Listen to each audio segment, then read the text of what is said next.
Narayanganj high school and কলেজের অষ্টম শ্রেণীর প্রিয় শিক্ষার্থীবৃন্দ, আজকে তোমাদের গণিত বিষয়ের অধ্যায় তিনের পরিমাপ সম্পর্কিত কিছু গুরুত্বপূর্ণ আলোচনা করা হবে। তো প্রথমে আমরা জানব পরিমাপ কি। পরিমাপ বলতে আমরা সাধারণত বুঝি কোনো কিছুর পরিমাণ নির্ণয় করাকে পরিমাপ বলা হয়। আর একটু গুছিয়ে বলা যায় কোনো জ্ঞাত রাশির সাথে অজ্ঞাত কোনো রাশির তুলনা করাকে বা তুলনা করে পরিমাণ নির্ণয় করাকেই বলা হয় পরিমাপ। এখন পরিমাপ বলতে গেলে আমরা বিভিন্ন বস্তুর ক্ষেত্রে পরিমাপ করতে হয় ভিন্ন ভিন্ন পদ্ধতিতে। যেমন তরল পদার্থের ক্ষেত্রে পরিমাপের বিষয়টা একটু ভিন্ন, কঠিন পদার্থের কোনো বস্তুর দৈর্ঘ্য, সময়ের পরিমাপ, এভাবে ভিন্ন ভিন্ন বস্তুর ক্ষেত্রে পরিমাপের বিষয় ভিন্ন। আরেকটা বিষয় হলো যেমন দেশভেদেও পরিমাপের বিষয় ভিন্ন রয়েছে। যেমন আমাদের বাংলাদেশে এক সময় পরিমাপের ক্ষেত্রে আমরা সের, ছটাক, তোলা ইত্যাদি ব্যবহার করতাম। এভাবে পৃথিবীর বিভিন্ন দেশে পরিমাপের বিভিন্ন পদ্ধতি চালু ছিল। এর ফলে বিভিন্ন দেশের সাথে বাণিজ্য করার ক্ষেত্রে পরিমাপের অসামঞ্জস্যতা লক্ষ্য করা যায়। এভাবে আমাদের বিশ্বে এই পরিমাপ এর প্রয়োজনীয়তার ক্ষেত্রে একটি নির্দিষ্ট পদ্ধতির পরিমাপ করার প্রয়োজনীয়তা দেখা দেয়। সেই হিসেবে 1960 সাল থেকে গোটা বিশ্বে বিভিন্ন রাশির একই রকম একক চালু করার সিদ্ধান্ত হয়, যাকে বলা হয় এককের আন্তর্জাতিক পদ্ধতি বা সংক্ষেপে বলা হয় এসআই, ইংলিশে বলা হয় ইন্টারন্যাশনাল সিস্টেম অফ ইউনিটস। আর এই এসআই পদ্ধতি চালুর আগে প্রায় 200 বছর ধরে মেট্রিক পদ্ধতির প্রচলন ছিল। মেট্রিক পদ্ধতির ক্ষেত্রে ব্রিটিশ পদ্ধতি উল্লেখযোগ্য, যেটাকে বলা হয় ফুট, পাউন্ড এরকম, বা মিটার, কিলোমিটার। এখন বিভিন্ন ক্ষেত্রে বিভিন্ন বিষয় রয়েছে, তা আমি একটু পরে আলোচনা করতেছি। বাংলাদেশেও যেমন 1982 সালের পূর্বে আমাদের ছিল সের, ছটাক, তোলা ইত্যাদি আমরা পরিমাপ করতাম, ইত্যাদি এককের সাহায্যে আমরা পরিমাপ করতাম। তো এখন বাংলাদেশে 1982 সালের 1 জুলাই থেকে এককের আন্তর্জাতিক পদ্ধতি চালু হয়। তো এখন আমরা জানব যে বিভিন্ন ধরনের এককের আমরা বিষয় সম্পর্কে জানব। যেমন মনে করো আমরা যে কোনো বস্তুর ভর মাপি, যেমন যদি বস্তুর ছোট আকারের ভর হয়, যেমন ক্ষুদ্র বস্তুর, তা আমরা বলি মিলিগ্রাম, গ্রাম, তারপরে সেন্টিগ্রাম। যদি এর থেকে একটু বড় হয় তখন আমরা বলি কিলোগ্রাম বলি। আর উপরে গেলে তখন আমাদের মেট্রিক টন বলা হয়, কুইন্টাল বলা হয়, এরকম। তো এককের পদ্ধতি হলো বস্তুর পরিমাণ ভেদে। বস্তুর পরিমাণ ক্ষুদ্র হলে একটা পরিমাপ করা হয়। যেমন চিন্তা করো, আমরা স্বর্ণের কথা চিন্তা করি, আমরা যদি স্বর্ণকে বলি কিলোগ্রাম বা টন হিসেবে স্বর্ণ পরিমাপ করা হয় না। যেমন স্বর্ণকে আমরা বলি যেমন গ্রাম হিসেবে বলা হয় আন্তর্জাতিক পদ্ধতি, বা আমরা আমাদের দেশীয় রীতি অনুযায়ী ভরি বলা হয়। এভাবে যেমন আমরা যদি সময় ধরো, সময়ের ক্ষেত্রে আমরা যেমন ক্ষুদ্র সময়ের জন্য আমরা বলি সেকেন্ড, তারপরে মিনিট, তারপরে ঘন্টা, তারপরে ঘন্টার পরে আসবে দিন, দিনের পরে আসবে মাস, মাসের পরে বছর, তারপরে যুগ, শতাব্দী। ভাবে যত বৃহৎ হবে তত একক বাড়বে। ক্ষুদ্র বস্তুর ক্ষেত্রে একরকম। যেমন আমরা দূরত্ব বা আমরা যদি স্কেল চিন্তা ভাবনা করি, স্কেলের ছোট ঘর, এটাকে আমরা বলি মিলিমিটার, তারপরে সেন্টিমিটার, তারপরে মিটার, এভাবে আমরা বলি ডেসিমিটার, তারপরে কিলোমিটার, তারপরে আরও এরকম দূরত্ব যত মানে আমাদের বস্তুর আকৃতি যত বাড়ে আমাদের এককের পদ্ধতিও চেঞ্জ হয়। এভাবে আমরা পদ্ধতি সম্পর্কে জানবো। তাহলে প্রথমে আমি আবারও একটু রিভিউ করি তোমাদের। কোনো কিছুর পরিমাণ নির্ণয় করাকে আমরা বলি পরিমাপ। যেমন তুমি যদি বলো এখানে, যেমন আমরা সময় পরিমাপ করবো, যে আমি ক্লাসটা কতটুকু সময় ধরে নেব, এটাকে পরিমাপ করব। তারপরে তুমি কয় ঘন্টা পড়াশোনা করবে, এটা পরিমাপ হবে। তারপরে তোমাকে বাজার থেকে বললো 5 কেজি আলু নিয়ে আসো, তো এটা একটা পরিমাপ। এখন যদি দেখো পরিমাপের বিষয়টা কিন্তু ভিন্ন ভিন্ন হয়। তোমাকে আলু বললে 5 কেজি বলা হয়, কিন্তু আমাদের ক্ষুদ্র বস্তু যদি বলা হয়, যেমন আরও ক্ষুদ্র বস্তুর মধ্যে তোমাকে যদি বলা হয় তুমি বাজার থেকে স্বর্ণ কিনবা, তোমাকে যদি বলবে 5 কেজি স্বর্ণ দেন, এভাবে কিন্তু হয় না। স্বর্ণের ক্ষেত্রে আমাদের এককটা ছোটো হয়ে যাচ্ছে। এভাবে পর্যায়ক্রমে আমাদের এককের পরিমাপগত যে পদ্ধতিগুলো আমাদের বা পরিমাপের প্রয়োজনীয়তার ক্ষেত্রে আমরা যত বস্তুর আকৃতির উপর নির্ভর করে, অর্থাৎ ছোট বস্তুর ক্ষেত্রে আমাদের ছোট একক, বৃহৎদের ক্ষেত্রে আমাদের বড় এককগুলো আমরা আলোচনা করব বা আমরা ধরে নেব। এভাবে আমরা আমাদের এরপরের যে স্টেপটা দেখো, আমাদের 1960 সাল থেকে গোটা বিশ্বে বিভিন্ন রাশির একই রকম একক চালু করার সিদ্ধান্ত হয়। যেমন এর আগে আমি একটু নর্মালি বলি, যেমন আমরা আমাদের বাংলাদেশে যদি আমরা বলি আমরা দৈর্ঘ্য মাপতাম কীভাবে, বা আমরা এই এখন যেমন বলি কোনো বস্তুর দৈর্ঘ্য নির্ণয় করতে আমরা বলি হলো মিটার, কত মিটার, যেমন আমরা এই আয়তক্ষেত্রটার দৈর্ঘ্য 60 মিটার বা প্রস্থ কত মিটার আমরা মিটার বলি। এরপর দেখো তুমি ব্রিটিশরা বলে কিন্তু ফুট, আবার কোথাও কোথাও গজ, এভাবে। আবার দেখো আমরা কোথাও হিসাব করি কিলোমিটার, কোথাও হিসাব করি মাইল। এই যে একটা ভিন্ন ভিন্ন প্রক্রিয়া, এটার জন্য এক এক দেশের সাথে এক এক দেশের এই পরিমাপের যে ভিন্ন পদ্ধতির কারণে আমাদের সমস্যা তৈরি হয়। এই সমস্যাটা দূরী করার জন্য 1960 সাল থেকে গোটা বিশ্বে বিভিন্ন রাশির একই রকম একক চালু করার সিদ্ধান্ত হয়। আর এককের এই পদ্ধতিকে বলা হয় আন্তর্জাতিক পদ্ধতি। আর এই এসআই, এটা মনে রাখবে, এগুলো অবজেক্টিভে আসে। কত সাল থেকে চালু হয়েছে? 1960। এসআই পদ্ধতি চালুর আগে প্রায় 200 বছর ধরে মেট্রিক পদ্ধতির প্রচলন ছিল, এটা মনে রাখবা। আর বাংলাদেশে কত সাল থেকে এই এককের আন্তর্জাতিক পদ্ধতি চালু হয়? 1982 সালের 1 জুলাই থেকে। এখন তাহলে আমরা এর পরের পাঠে যাচ্ছি, দেখো। আচ্ছা, এখন দেখো আমরা বিভিন্ন ক্ষেত্রে, যেমন মিটারের পূর্বে কিলো, আমরা কিলোমিটার বলি, সেন্টিমিটার বলি, তারপর ডেসিমিটার বলি, ডেকামিটার বলি। কেন বলি? গণিতের ক্ষেত্রে যেমন এখানে এই কিলো, খেয়াল করো, কিলো, হেক্টো, ডেকা, ডেসি, সেন্টি, মিলি, এগুলো হলো উপসর্গ। এই উপসর্গগুলোর এক একটা অর্থ আছে। যেন এগুলো ব্যবহৃত হওয়ার কারণে, যেমন শুধু মিটারের পূর্বে যখন কিলো যুক্ত হয় তখন তার অর্থটা পরিবর্তিত হয়। আবার তোমার মিটারের পূর্বে যখন হেক্টো যুক্ত হয়, হেক্টোমিটার, এভাবে তার পরিবর্তন হয়ে যায় অর্থটা। তাহলে এখন আমরা জানবো, দেখো এই যে কিলো, হেক্টো, ডেকা, এই কিলো, হেক্টো, ডেকা এগুলো হলো গ্রিক শব্দ। এই গ্রিক ভাষায় মানে তোমার কিলো শব্দের অর্থ হলো সহস্র গুণ, মানে 1000 গুণ। হেক্টো শব্দের অর্থ শতগুণ, মানে 100 গুণ। ডেকা শব্দের অর্থ হলো 10 গুণ, অর্থাৎ এভাবে লিখলাম। এভাবে ডেসি, সেন্টি, মিলি, এগুলো হলো ল্যাটিন ভাষা। ডেসি শব্দের অর্থ হলো 1/10, 10 ভাগের 1 গুণ। সেন্টি শব্দের অর্থ হলো 1%, 100 ভাগের 1 গুণ। মিলি শব্দের অর্থ হলো 1 সহস্রাংশ, 1000 ভাগের 1 গুণ। এগুলো মনে রাখবা, পরীক্ষাভাবে আসতে পারে অবজেক্টিভে যে কিলো, হেক্টো, ডেকা এগুলো কোন ভাষা থেকে আসছে? গ্রিক। ডেসি, সেন্টি, মিলি এগুলো কোন ভাষা থেকে আসছে? ল্যাটিন। আবার এগুলো অর্থ যে পরীক্ষা আসতে পারে অবজেক্টিভে, যে কিলো শব্দের অর্থ কী, হেক্টর শব্দের অর্থ কী, ডেকা শব্দের অর্থ কী। আশা করি এগুলো তোমরা বাসায় ভালো করে মুখস্থ করে রাখবা, তাহলে পরীক্ষায় আসলে অসুবিধা হবে না। এবার একটা বিষয় খেয়াল করো, যেমন 4 ডিগ্রি সেলসিয়াস তাপমাত্রায়, মানে এগুলো হলো আমাদের মানে সিস্টেম, মানে পদ্ধতি। বিশ্বের যারা গণিতবিদ আছে, যারা বিজ্ঞানী আছে, তারা একত্রে বসে সর্বজন স্বীকৃত সিদ্ধান্ত, তাকে আমরা স্বীকার্য হিসেবে ধরে নিই। যেমন 4 ডিগ্রি সেলসিয়াস তাপমাত্রায় 1 ঘন সেন্টিমিটার পানির ভর 1 গ্রাম। একটা বিষয় খেয়াল রাখবা, যেমন আমাদের বই এখানে ভরের পরিবর্তে ওজন লেখা আছে। তোমরা বিজ্ঞান বই জেনে আসছো, যেমন ওজনের একক নিউটন আর ভরের একক গ্রাম হতে পারে, কিলোগ্রাম হতে পারে। অতএব আমরা জেনে এই ভুলটা করবো না, আমরা এখানে ভরটাই ইউজ করব। তাহলে এটা মনে রাখবা, 1 ঘন সেন্টিমিটার পানির ভর 1 গ্রাম। আবার এটাকে সংক্ষেপে ঘনকে ইংলিশে বলে কিউবিক, সেন্টিমিটারকে সি, যেমন 1 সিসি, আর গ্রামকে জিএম। যেমন এটাকে ইঞ্জেকশনের যে সিরিঞ্জ আছে, ইঞ্জেকশন, ওটার ওখানে কিন্তু লেখা থাকে যে 1 সিসি, মানে এভাবে। তাহলে আমরা ওইটা দেখে বুঝতে পারবো যে আসলে 1 সিসি দ্বারা বোঝানো হবে কিউবিক সেন্টিমিটার, তার সেখান থেকে আসছে ঘন সেন্টিমিটার, অর্থাৎ 1 সিসি = 1 জিএম। এইভাবে দেখো, এই 4 ডিগ্রি সেলসিয়াস তাপমাত্রায় 1 লিটার বিশুদ্ধ পানির ভর 1 কেজি। 1 লিটার বিশুদ্ধ পানির ভর 1 কেজি। আবার 1 ঘনমিটার পানির ভর 1000 কেজি। তো এখন আমরা আয়তন হিসাব করতে আমরা হিসাব করি এখানে ঘনমিটার, সেভাবে উল্টে লেখলে আবার হবে 1000, মানে 1000 কেজি পানির আয়তন হবে 1 ঘনমিটার। আবার দেখো 1000 ঘন সেন্টিমিটার পানির আয়তন 1 লিটার। আমরা জানি তরল পদার্থের পরিমাপের একক হলো লিটার, তুমি এটা ঘুরে লিখতে পারবা 1 লিটার পানির আয়তন 1000 ঘন সেন্টিমিটার, দুইটাই ঠিক আছে। তো এগুলো তোমরা মুখস্থ রাখবা। তারপর আরও কিছু বিষয় আছে যেটা আমি তোমাদেরকে এখানে ধারণা দেবো আজকে। তাহলে আমাদের যাচ্ছি আমাদের পরের পার্টে।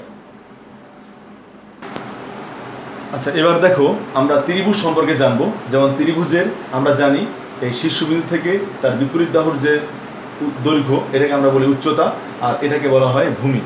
এখন আমরা ত্রিভুজের ক্ষেত্রফল সম্পর্কে জানি 2/1 ইন্টু ভূমি ইন্টু উচ্চতা। ক্ষেত্রফল হলে বর্গ একক। এরপর যদি তোমাকে বলে ত্রিভুজের ভূমি ভূমি বের করো, তাহলে আমরা 2 ইন্টু বা 2 ইন্টু ক্ষেত্রফল ভাগ উচ্চতা, তাহলে আমরা এটাকে নেবো একক, মানে মিটার সেন্টিমিটার কিলোমিটার যাই হবে একক থাকবে এরকম। এবারে ত্রিভুজের উচ্চতা বললে আমরা নেব 2 ইন্টু ক্ষেত্রফল ভাগ ভূমি, অর্থাৎ যা বলবে তার উল্টাটা নেব একক। এভাবে আমরা ত্রিভুজ সংক্রান্ত যে বিষয়গুলো জানা দরকার, ক্ষেত্রফল ভূমি উচ্চতা, তা আমরা সূত্রের মাধ্যমে পেয়ে গেলাম। তো এগুলো তোমরা মুখস্থ রাখবা। এভাবে আমি তোমাদেরকে প্রতিটা বিষয়, যেমন আয়তক্ষেত্র, তারপরে সামান্তরিক, তারপরে বর্গক্ষেত্র, আয়তকার ঘনবস্তু, ঘনক, সবগুলো বিষয় সম্পর্কে আজকে ধারণা দেব। আচ্ছা, এখন দেখো আমরা আয়তক্ষেত্র সম্পর্কে জানবো। যেমন আয়তক্ষেত্র কাকে বলে? আমরা জানি যে চতুর্ভুজের বিপরীত বাহু পরস্পর সমান এবং সমান্তরাল, অর্থাৎ এই বাহু সমান এবং এই বাহু সমান, তাকে আমরা বলি আয়তক্ষেত্র। যেমন এটার সাথে এই বাহুটা সমান, আর এটার সাথে এই বাহুটা সমান, আর এটার প্রতিটি কোণ হবে সমকোণ, তাকে আমরা বলি আয়তক্ষেত্র। অর্থাৎ যে চতুর্ভুজের বিপরীত বাহু সমান এবং সমান্তরাল এবং প্রতিটি কোণ সমকোণ, তাকে আমরা বলি আয়তক্ষেত্র। তাহলে আয়তক্ষেত্রের ক্ষেত্রফল হলো, আমরা যা এটাকে বলা হয় দৈর্ঘ্য, এটা প্রস্থ, দৈর্ঘ্য গুণ প্রস্থ বর্গ একক। অর্থাৎ যদি এটা মিটার হয় তাহলে বর্গ মিটার, সেন্টিমিটার হলে বর্গ সেন্টিমিটার, ফুট হলে বর্গ ফুট, গজ হলে বর্গ গজ। এখন পরিসীমা মানে এই আয়তক্ষেত্রটার প্রতিটি বাহুর যোগফল। এখন দেখো যদি আমি এটাকে এ বলি তাহলে এটাও এ হবে, এটা বি হলে এটা বি, তাহলে আমাদের কয়টা এ হচ্ছে? যেমন এ প্লাস বি প্লাস এ প্লাস বি, অর্থাৎ এ হচ্ছে 2টা, বি হচ্ছে 2টা। আমি যদি 2 কমন নেই মানে এ প্লাস বি, অর্থাৎ সেই কারণে লেখা হয়েছে 2 ইন্টু দৈর্ঘ্য প্লাস প্রস্থ একক। কর্ণ জানতে হলে তোমাকে একটা বিষয় জানতে হবে, অর্থাৎ সেটা হলো আমাদের পিথাগোরাস উপপাদ্য সম্পর্কে যদি তোমাদের ধারণা থাকে তাহলে বুঝতে পারবা। আমরা সেখান থেকে জানি অতিভুজ স্কোয়ার ইকুয়াল টু লম্ব স্কোয়ার প্লাস ভূমি স্কোয়ার। যেমন আমাদের এটা এখান থেকে এই বিন্দুর যোগফলকে আমরা বলি কর্ণ। যদি আমরা এই বিন্দুটার সাথে এই বিন্দুটা যোগ করলে যেটা পাওয়া যাবে এটাকে আমরা বলবো কর্ণ, অর্থাৎ এই কর্ণ। এই একটা কর্ণ আমাদের আয়তক্ষেত্রকে দুইটা সমকোণী ত্রিভুজে বিভক্ত করছে।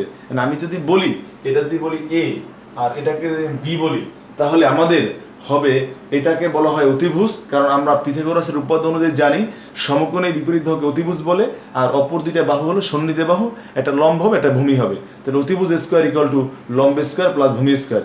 এই স্কোয়ারটা যখন আমাদের ডান দিকে চলে যায় তখন সেটা রুট হয়ে যায়। তো রুট অর্থাৎ রুট ওভার দৈর্ঘ্য স্কোয়ার প্লাস প্রস্থ স্কোয়ার একক। এটা গেল আমাদের আয়তক্ষেত্রের ক্ষেত্রে। এবার বর্গক্ষেত্র কাকে বলে? যে চতুর্ভুজের 4টি বাহুই সমান এবং প্রতিটি কোণ সমকোণ, তাকে আমরা কি বলি? বর্গ বলি। অর্থাৎ আমি এখানে এভাবে এ দেওয়ার অর্থ হলো এর প্রতিটি বাহু সমান, আর এখানে এর প্রতিটি কোণ সমকোণ। এখন যদি দেখো এখানে একটা বিষয়, আমি সকল বর্গক্ষেত্র এক প্রকার আয়তক্ষেত্র। এখন যদি আমাদের আয়তক্ষেত্রের সংখ্যাটা আমরা মানে ক্ষেত্রফল যদি বলি দৈর্ঘ্য গুণ প্রস্থ, তাহলে বর্গক্ষেত্রের ক্ষেত্রফল হবে যদি এখানে দৈর্ঘ্য যা হবে প্রস্থ তাই হবে।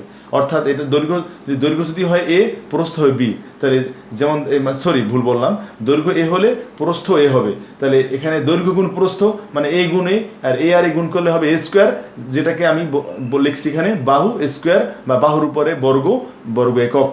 আশা করি বুঝতে পেরেছো। এবার দেখো পরিসীমা, আমরা সবগুলো পরিসীমা মানে হলো যোগফল।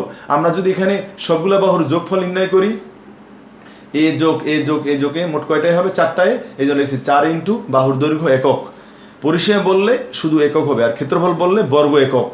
আর কর্ণ সেম সিস্টেম, আমি যদি এখান থেকে এটা যোগ করে দেই তাহলে এখন তুমি নিজেই বুঝতে পারবা কীভাবে হবে। দেখো, অর্থাৎ এ স্কোয়ার যোগ এ স্কোয়ার 2টা, আমরা এ 2 এর বর্গমূল মনে করো এভাবে লিখলাম, আর এ স্কোয়ারের বর্গমূল এ, তাহলে হইল কি √2 ইন্টু এ বলতে বাহুর দৈর্ঘ্য একক।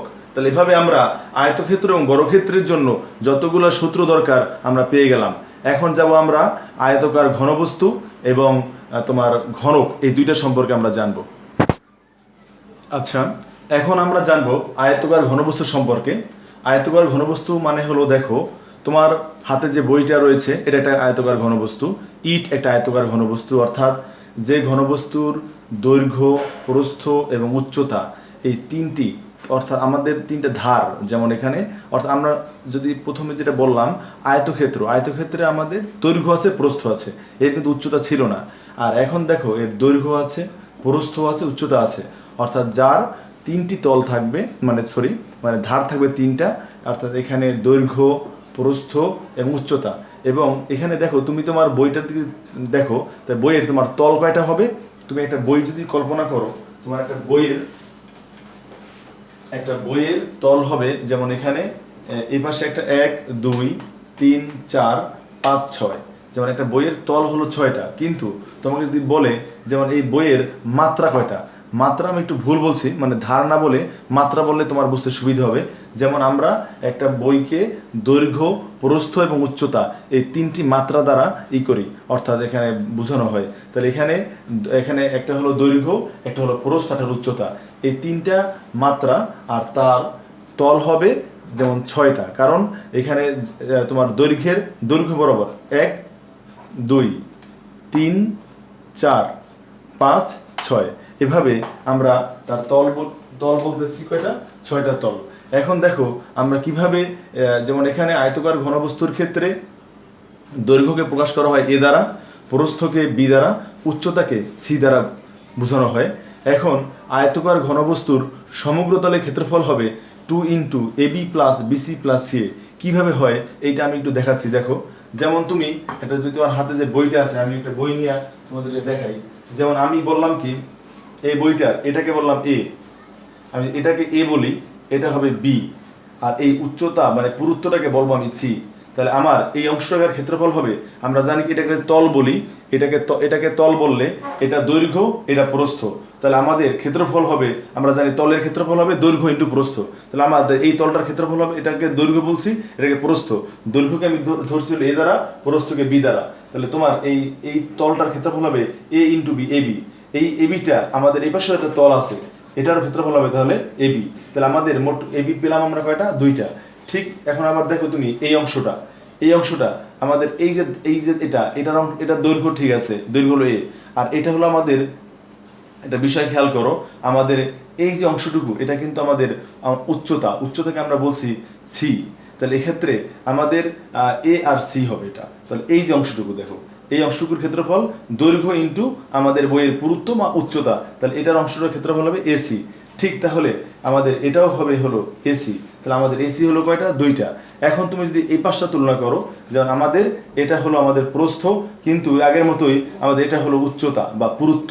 তাহলে আমাদের এই তলটার ক্ষেত্রফল হবে, এই যেমন আমাদের প্রস্থ ছিল বি, আর এখানে আমাদের পুরুত্ব হলো সি, তাহলে অর্থাৎ হবে বিসি। তাহলে আমাদের এটা যদি বিসি হয়, তাহলে আমাদের এই অংশটুকু হবে বিসি। তাহলে বিসি হলো 2টা। এভাবে আমরা এবি পেলাম 2টা, বিসি পেলাম 2টা, আমাদের সিএ পেলাম, সিএ বা এসি যাই বলো, এটা 2টা। আমি আবারও বলি, যেমন আমাদের এই তলটার এখানে দৈর্ঘ্য হলো এ, প্রস্থ হলো বি, তাহলে এটার ক্ষেত্রফল হবে এবি। এটা এবি হলে আমাদের এটাও হবে এবি। আবার তুমি যখন এটাকে তুলনা করবা, অর্থাৎ এই অংশটুকু যদি বলবা যে এটা হলো আমাদের দৈর্ঘ্য, এটা হলো আমাদের কি? উচ্চতা।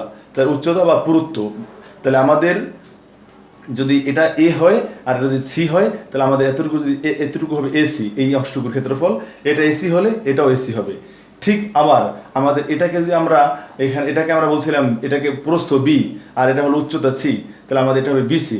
এই এতটুকু যদি বিসি হয়, তাহলে আমাদের এটা হবে বিসি। তাহলে এভাবে আমাদের এবি 2টা, বিসি 2টা, এসি 2টা। তাহলে আমাদের সমগ্র তলটা এখানে লেখা হয়েছে আয়তকার ঘনবস্তুর সমগ্র তলের ক্ষেত্রফল। তা আমাদের টোটাল যতগুলো তল আছে, তলগুলোর ক্ষেত্রফল হবে AB 2 into AB plus BC plus C. এবার দেখো আয়তন বলতে বোঝানো হবে, অর্থাৎ আমাদের প্রথমে বলছিলাম যে এটা মাত্রা কয়টা? 3টা, দৈর্ঘ্য, প্রস্থ এবং উচ্চতা। এই 3টা মাত্রার গুণফলকে আমরা বলবো তার এই ঘনবস্তুটির আয়তন। যেমন আয়তকার ঘনবস্তুটির আয়তন হবে এবিসি লেখা হয়েছে। এবিসির অর্থ হলো এ হলো দৈর্ঘ্য, বি হলো প্রস্থ, সি হলো কি? উচ্চতা। তাহলে এভাবে আমাদের আয়তকার ঘনবস্তুটির আয়তন হলো এবিসি ঘন একক।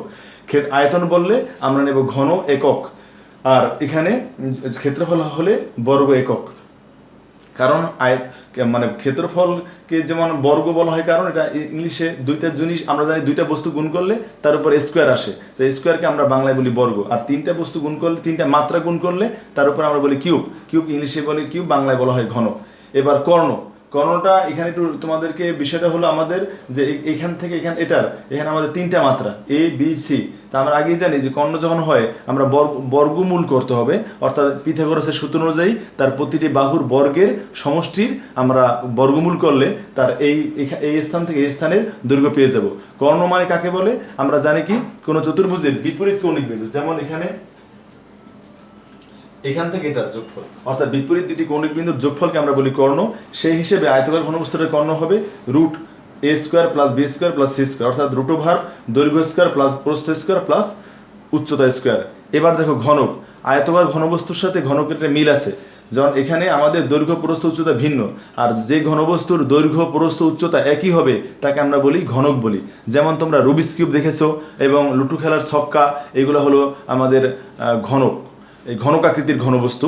তাহলে এখন এই ঘনকের সমগ্রতলের ক্ষেত্রফলটা বিষয়টা দেখো, অর্থাৎ যখন আমাদের এবিসি ছিল এই সবগুলাই আমাদের দৈর্ঘ্য এ, ঠিক আছে, প্রস্থ বি সেটা হয়ে গেছে এ, উচ্চতা ছিল সি তাও হয়ে গেছে এ। এখন আমাদের এখানে এরকম যদি আমরা নেই এ ইন্টু এ, এ ইন্টু এ, এ ইন্টু এ, তাহলে এ আর এ গুণ করলে এ স্কোয়ার, এ আর এ গুণ করলে এ স্কোয়ার, এটা এ স্কোয়ার, তাহলে এ স্কোয়ার মোট কয়টা হলো তিনটা, এই তিনটা এ স্কোয়ার আর 2 গুণ করলে হবে 6 এ স্কোয়ার, তাহলে 6 ইন্টু একে আমরা বলছি বাহুর দৈর্ঘ্য স্কোয়ার বর্গ একক। এবার ঘনকের আয়তন দেখো, আমরা বলছিলাম এখানে এবিসি, এখানে এ আমাদের বি সি, অর্থাৎ এখানে এ হলো দৈর্ঘ্য, বি হলো প্রস্থ, সি এর উচ্চতা। এখানে কিন্তু দেখো দৈর্ঘ্য প্রস্থ উচ্চতা সবগুলাই এ, তাহলে এ ইন্টু এ ইন্টু এ মানে এ কিউব, একে বলা হয়েছে বাহু, বাহুর উপরে 3 মানে কিউব, ঘন একক। এবার ঘনকের কর্ণ তুমি এখানে দেখো এই বি হয়ে যাবে এ, সি হয়ে যাবে এ, তাহলে এ স্কোয়ার প্লাস এ স্কোয়ার প্লাস এ স্কোয়ার মানে তিনটা এ স্কোয়ার যোগফল। তাই আমরা তোমরা সবাই জানো যেমন এখানে 3 এ স্কোয়ার, 3-এর বর্গমূল আমরা এখানে করব না, আর এ স্কোয়ার বর্গমূল এ, তাহলে সেখানে লাগবে আমরা রুট 3 ইন্টু বাহুর দৈর্ঘ্য একক। তাহলে এই হলো আমাদের একটা পরিচিতি। তাহলে আমরা এখান থেকে জানলাম ত্রিভুজ, আয়তক্ষেত্র, বর্গক্ষেত্র, আয়তকার ঘনবস্তু, ঘনক। আমাদের আরেকটা বিষয় বাকি আছে, তা হলো বৃত্ত। এটা সম্পর্কে জানলে তোমাদের আমাদের এই অধ্যায় 3 সম্পর্কে যত অঙ্ক রয়েছে সবগুলো সম্পর্কে তোমার ধারণা হয়ে যাবে আশা করি। আচ্ছা, এখন দেখো বৃত্ত সম্পর্কে আমরা তোমাদের ধারণা দেব। প্রথমেই দেখো বৃত্তের সংজ্ঞাটা কি। আমরা জানি কি, একই সমতল অবস্থিত কোন নির্দিষ্ট বিন্দুকে কেন্দ্র করে চলমান আবদ্ধ বক্ররেখাকে বৃত্ত বলে। এখন এই বৃত্তের ব্যাসার্ধ, বৃত্তের কেন্দ্র থেকে পরিধি পর্যন্ত দূরত্বকে আমরা বলি বৃত্তের ব্যাসার্ধ। বৃত্তের ব্যাসার্ধ ইংরেজি হলো রেডিয়াস, এই কারণে বৃত্তের ব্যাসার্ধকে আর দ্বারা প্রকাশ করা হয়। এবার বৃত্তের ব্যাস কাকে বলে, অর্থাৎ বৃত্তের কেন্দ্রগামী যে জ্যা, আসলে জ্যাটা মানে জ্যা কাকে বলে, জ্যা হলো দেখো যে বৃত্তের পরিধির যে কোনো দুইটা অংশের যোগফলকে আমরা বলি জ্যা বলি। তবে যেই জ্যা বৃত্তের কেন্দ্র দিয়ে যায় তাকে আমরা বলি বৃত্তের ব্যাস। আর বৃত্তের ব্যাসকে প্রকাশ করা হয় ডি দ্বারা। আর বৃত্তের ব্যাস দেখো আমি তোমাদের এখানে দেখাচ্ছি যে এখান থেকে এতটুকু বৃত্তের ব্যাসার্ধ, এটা বৃত্তের ব্যাসার্ধ। তাহলে এখানে এই আর এই আর যোগ করলে আমরা পেলাম হলো 2r। তাহলে বৃত্তের ব্যাসার্ধ আর বৃত্তের ব্যাসের সম্পর্ক হলো বৃত্তের ব্যাসটা হবে ব্যাসার্ধের দ্বিগুণ। আবার তুমি এখান থেকে আর এর মানটা পেয়ে যাবা। আবার দেখো আর ইকুয়াল টু এখান থেকে কি হতে পারে, আর ইকুয়াল টু হবে d/2, অর্থাৎ বৃত্তের ব্যাসার্ধ হবে ব্যাসের অর্ধেক। এভাবে বৃত্তের পরিধিটা মানে কি, তোমার কোনো বৃত্তাকার চাকা তুমি একবার সম্পূর্ণ ঘুরালে, অর্থাৎ তুমি এই স্থান থেকে যদি ঘূর্ণন শুরু করো, ঘুরতে ঘুরতে যদি সেটা একটা সম্পূর্ণ ঘুরলে আবার এই পথে আসলে সে যে দূরত্ব অতিক্রম করে, যেমন আমি কলমটা থেকে দেখাই, যেমন এই কলমটার আমি একটা স্থান এখানে রাখলাম, কিভাবে তোমরা বুঝবা যে এখানে এই যে লাল চিহ্নটা এখানে, তাকে আমি মনে করি এখান থেকে ঘুরিয়ে তাকে সম্পূর্ণ একটা পথ আমি অতিক্রম করলাম, তাহলে দেখালাম ঘুরে সে এই পথে আসছে, এখানে আমি দাগ দিলাম। তাহলে এই যে ডিস্টেন্সটা, এই যে পথটা, এইটা হবে আমার এই কলমটার পরিধি, অর্থাৎ এই কলমটা একবার ঘুরলে সে এতটুকু দূরত্ব অতিক্রম করে। এভাবে আমরা যে বৃত্তাকার চাকা, যেমন সাইকেলের চাকা, মোটরসাইকেলের চাকা, গাড়ির চাকা, সে ঘুরলে সে তার পরিধির সমান দূরত্ব অতিক্রম করে। আর অর্থাৎ এই আমাদের এটাকে যদি আমরা চাকা মনে করি, সে এই স্থান থেকে ঘুরে আবার সম্পূর্ণ এখানে আসলে সে যে দূরত্ব অতিক্রম করবে তাকে আমরা বলবো বৃত্তের পরিধি। আর বৃত্তের পরিধিকে বলা হয় 2πr, অর্থাৎ এই যে দেখো তোমরা বৃত্তের ব্যাসকে পাই দ্বারা গুণ করলে পাওয়া যায় বৃত্তের পরিধি। এখন তোমরা বলতে পারো স্যার পাই কি? পাই হলো একটা গ্রিক শব্দ, এর শ্রীনিবাস রামানুজান পাইয়ের দশমিকের পরে মিলিয়ন ঘর পর্যন্ত সুনির্দিষ্ট মান বের করেছেন। তবে এর আগে আরেকজন গণিতবিদ, তার নাম আর্যভট্ট, সেও পাইয়ের মান বের করেছে। তবে পাইয়ের মান যে আবিষ্কার করার ক্ষেত্রে সবচেয়ে বেশি গ্রহণযোগ্যতা লাভ করেছে শ্রীনিবাস রামানুজান। তিনি সর্বপ্রথম দশমিকের পরে মিলিয়ন ঘর পর্যন্ত সঠিকভাবে পাইয়ের মান নির্ধারণ করেছেন। আমরা এখানে সংক্ষেপে লিখলাম যে 3.1416 কন্টিনিউইং, মানে এটা লিমিটেড না, আনলিমিটেড। এখন আরেকটা বিষয় দেখো, বৃত্তের ক্ষেত্রফল। বৃত্তের ক্ষেত্রফল হলো পাই। তো আমি এখানে তোমার পাইয়ের পরিচয় দিয়েছি, আর মানে তার ব্যাসার্ধ, অর্থাৎ পাইয়ের সাথে তার ব্যাসার্ধের বর্গ গুণ করলে আমরা বৃত্তের ক্ষেত্রফল বের করতে পারবো। আর এটা মনে রাখবা, যেটা আমি এখানে বলছিলাম যে বৃত্তাকার চাকা একবার ঘুরলে তার পরিধির সমান দূরত্ব অতিক্রম করে। অর্থাৎ এখন তোমার যে একটা বৃত্তের ব্যাসার্ধ দেওয়া থাকে, যদি তোমাকে বলে যে এই চাকাটা এখানে এখানে একটা বলো একটা গাড়ির চাকার ব্যাসার্ধ দেওয়া আছে, তোমাকে বললো যে গাড়িটা 500 মিটার পথ যেতে কতবার ঘুরবে, তুমি কিন্তু অটোমেটিক এটা বের করতে পারবা। তো এটাই ছিল তোমার অধ্যায় 3-এর পরিমাপ বিষয়ক তোমার বিভিন্ন ধরনের বেসিক ধারণা। এরপরে দেখো আরও কিছু বিষয় আছে, যেমন মেট্রিক পদ্ধতি, ব্রিটিশ পদ্ধতি, দেশীয় রীতি। এখানে কিছু ছক আছে তোমাদের বইয়ে। সেই ছকের যেমন এখানে আসতে 1 মাইলে কত কিলোমিটার, যেমন 1 মাইল সমান আমরা জানি, দেখো 1 মাইল সমান 1 পয়েন্ট, আচ্ছা বাংলায় লিখি যেহেতু এটা বাংলা অঙ্ক আমাদের পাটিগণিত। 1 মাইল সমান 1.61 কিলোমিটার লিখে আমরা লিখবো প্রায়। আবার যদি আমি লিখি 1 কিলোমিটারে কত মাইল, তখন বলবা 1 কিলোমিটার সমান 0.62 মাইল লিখে আমরা তখন আবার এখানে কি লিখবো, প্রায়, কারণ এটা লিমিটেড না, আনলিমিটেড। তারপরে 1 ইঞ্চিতে কত সেন্টিমিটার, এভাবে 1 বর্গ গজে কত বর্গমিটার, তারপরে 1 একরে কত বর্গমিটার, 1 এয়রে কত বর্গমিটার, এগুলো সব তোমাদের মুখস্থ রাখতে হবে। আমি যেগুলো বেসিক বিষয় ছিল সেগুলো বুঝিয়ে দিয়েছি। এখন তোমাদের এই টাইপের যে সবগুলো রয়েছে তোমরা বাসায় এগুলো বইয়ের থেকে মুখস্থ করে রাখবা। তাহলে আজকের যে ক্লাসটা হলো, তোমাদের এই যে বিভিন্ন সূত্র সম্পর্কে আলোচনা করা হয়েছে, এই বিষয়গুলো তোমরা খাতায় লিখে রাখবা এবং এগুলো মুখস্থ করবা এবং এই সবগুলোকে ভালোভাবে পড়ে নিবা। তাহলে আমি মনে করি আমাদের পরবর্তী ক্লাসে যখন আমরা অধ্যায় 3-এর অঙ্কগুলো করবো তোমাদের বুঝতে সুবিধা হবে। তা আজকে এ পর্যন্তই থাকবে। সবাই ভালো থাকো। আল্লাহ হাফেজ।